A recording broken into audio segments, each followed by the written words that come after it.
नमस्ते। दिन भर की टॉप इंपॉर्टेंट डिफेंस अपडेट पर आपका स्वागत है। आज की टॉप हेडलाइंस की ट्रंप ने ऑफिशियली भारत से रिक्वेस्ट करनी शुरू कर दी है कि हम इनसे पहले से और ज्यादा हथियार खरीदें। भारत के तेजस एयरक्राफ्ट में कुछ नए मॉडिफिकेशंस किए गए हैं जिससे इसकी पावर को और ज्यादा बढ़ाया जा सके। एचएएल की तरफ से कुछ ही सालों में सुखोई 30 के कुछ नए फाइटर जेट्स डिलीवर किए जाएंगे जिनको बनाने का काम शुरू किया जा चुका है। वहीं भारत के रुद्रम 4 और TEDBF प्रोजेक्ट से कुछ इंपॉर्टेंट अपडेट सामने निकल के आ रही हैं। तो आइए आज की इस वीडियो में सारी इंपॉर्टेंट अपडेट डिटेल्स में आपको बताते हैं। यदि आपको हमारी ये न्यूज सीरीज पसंद आए तो इस वीडियो को लाइक और चैनल को सब्सक्राइब जरूर कीजिएगा। तो सबसे पहले अमेरिका से आ रही अपडेट की बात की जाए तो लास्ट वीडियो में हमने आपको बताया था कि ट्रंप के आते ही भारत और अमेरिका के बीच डिफेंस रिलेशन और ज्यादा स्ट्रॉन्ग हो जाएंगे, लेकिन एक नेगेटिव फैसला लिया जाता है जहां पर यूएस एयरफोर्स डिसाइड करती है कि भारत में होने वाले एरो इंडिया 2025 इवेंट के अंदर वो अपने F-35 और F-16 के डेमोज और प्रोटोटाइप को लेकर के नहीं आएंगे, जिसके बाद इस बात की काफी ज्यादा चर्चा होती है। लेकिन अभी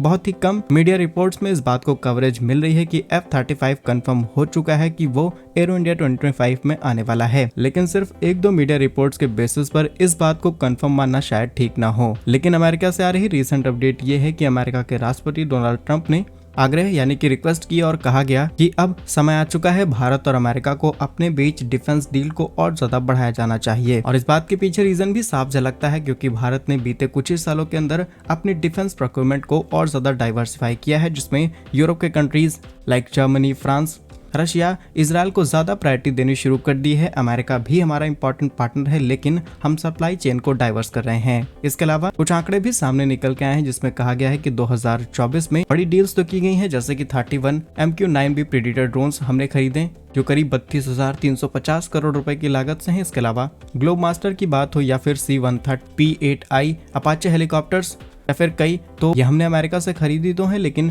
जो पहले भारत और अमेरिका के बीच में डिफेंस खरीदारी होती थी ये उसकी तुलना में काफी ज्यादा कम है। रिपोर्ट्स के मुताबिक 2007 के बाद लगातार खरीदारी कम हुई है, जहां पर 2007 के आसपास 25 अरब डॉलर के आसपास दोनों देश डिफेंस डील साइन करते थे और मोस्टली भारत चीजें इंपोर्ट कराता था, लेकिन अब ये ड्रॉप बढ़ता चला जा रहा है। ट्रंप की रिक्वेस्ट के साथ साथ ये भी कहना है कि हिंद महासागर क्षेत्र के अंदर अगर भारत को अपनी मजबूत स्थिति रखनी है और चीन के बढ़ते चैलेंज को फेस करना है तो हमसे आधुनिक हथियार खरीदने होंगे। लेकिन आप जानते हैं कि अमेरिका सिर्फ हथियार बेचने पर फोकस करता है, न कि टेक्नोलॉजी शेयर करने पर। अब भारत और अमेरिका के बीच F-414 फाइटर जेट इंजन को लेकर के जो कॉन्ट्रैक्ट साइन किया गया, जो कि हमारे नए तेजस और उनका प्रोग्राम के लिए था, उसकी डील हमने 1 अरब डॉलर में फाइनलाइज की। लेकिन अब अमेरिका 1.5 अरब डॉलर इसी सेम डील के पैसे मांग रहा है, जिसमें अब जाकर के टेक्नोलॉजी शेयर करेंगे, यानी कि $500 मिलियन हमें ज्यादा पेमेंट देनी पड़ सकती है अपनी सेम डील को आगे बढ़ाने के लिए। और यही सारी प्रॉब्लम्स को फेस करते हुए भारत रूस, इजराइल, फ्रांस जैसे देशों से अपनी डिफेंस खरीदारी को बढ़ा रहा है। और ये सिर्फ एक रीजन नहीं है, बल्कि डोमेस्टिक प्रोडक्शन पर भी हमने बहुत ज्यादा फोकस किया है, जिसकी वजह से ये डिक्लाइन हमें देखने को मिला। बाकी ट्रंप की इस रिक्वेस्ट पर आप क्या सोचते हैं हमें कमेंट्स में जरूर बताइएगा। नेक्स्ट अपडेट भारत के LCA तेजस प्रोग्राम से सामने निकल के आ रही है, जहां हमारे तेजस को बहुत ज्यादा ताकतवर बनाने के लिए LDP यानी कि लेजर डिजिग्नेशन पॉड टेक्नोलॉजी का इस्तेमाल किया जा रहा है, जिसकी इसकी एरोडायनेमिक कैपेसिटी को और ज्यादा एनहांस किया जा सके और इस फाइटर जेट पर लगने वाले ट्रांसोनिक ड्रैग को कम किया जा सके और तेजस की स्पीड को बढ़ाया जा सके। ट्रांसोनिक ड्रैग की बात की जाए so the significant increase in aerodynamic drag experienced by an aircraft when flying at a speed near the speed of sound, that is around Mach 1। Next important update Indian air force से सामने निकल के आ रही है, जहां पर इंडियन एयरफोर्स को जल्द ही कुछ नए फाइटर जेट्स दिए जाएंगे। रिपोर्ट्स के मुताबिक हिंदुस्तान एरोनॉटिक्स लिमिटेड की तरफ से प्रोडक्शन शुरू किया जा चुका है नए सुखोई 30 फाइटर जेट्स के लिए। जानकारी के लिए आपको बता दें कि करीब 12 ऐसे ही फाइटर जेट्स तैयार किए जाएंगे HAL की तरफ से, और रक्षा मंत्रालय ने इन 12 फाइटर जेट्स को बनाने का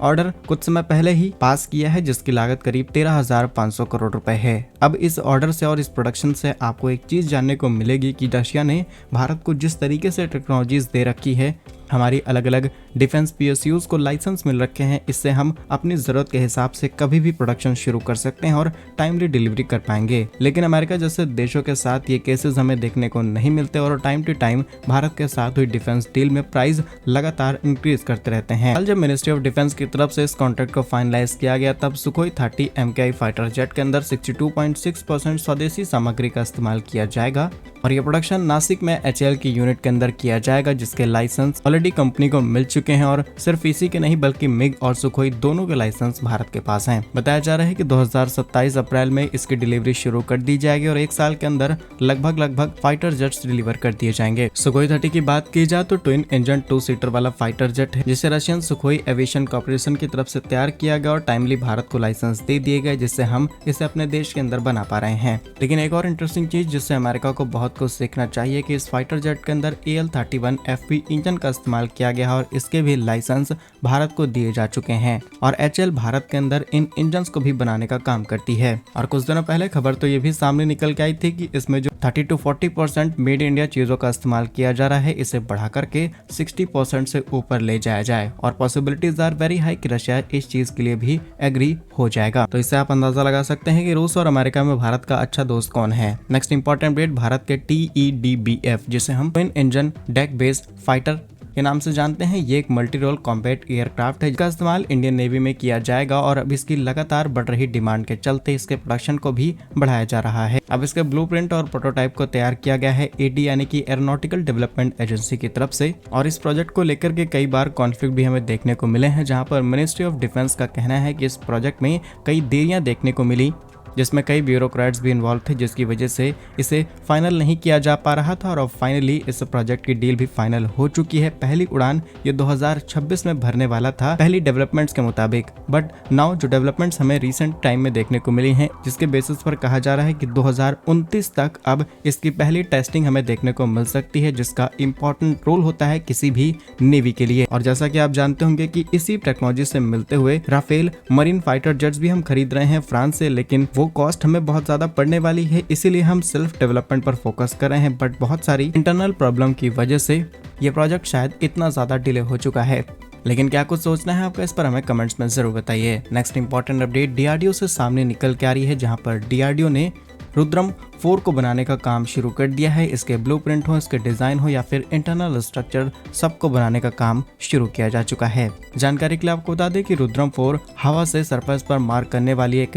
एडवांस हथियार होने वाला है और रुद्रम 4 की जो मारक क्षमता है वो 300 किलोमीटर से ज्यादा रहेगी। अब एग्जैक्टली ये नंबर कितना रहने वाला है इसके बारे में तो कोई भी डिटेल्स नहीं है, लेकिन ये रुद्रम 3 की तुलना में काफी ज्यादा हल्की रहेगी, जिससे इससे ऑपरेशंस करना काफी ज्यादा आसान हो जाएगा। बिकॉज रुद्रम 4 में आपको long range stand of weapon देखने को मिल सकता है, जिससे साफ पता चलता है कि रुद्रम 2 हो या फिर रुद्रम 3, सबके डिजाइन को ध्यान में रखते हुए इसकी प्रोफाइल को पूरी तरीके से चेंज किया जा रहा है। हालांकि रुद्रम 2 की रेंज 330 किलोमीटर के आसपास, वहीं रुद्रम 3 की रेंज 550 किलोमीटर के आसपास रही है और रुद्रम 4 को बनाने का काम इसलिए किया गया ताकि हल्के वेरिएंट्स तैयार किए जा सके, लेकिन इसकी रेंज भी 300 किलोमीटर से ज्यादा रहेगी। बाकी क्या कुछ कहना है आपका इन सभी अपडेट्स पर हमें कमेंट्स में जरूर बताइए। ऐसे और वीडियोस पाने के लिए वीडियो को लाइक, चैनल को सब्सक्राइब जरूर कीजिए। वंदे मातरम, भारत माता की जय।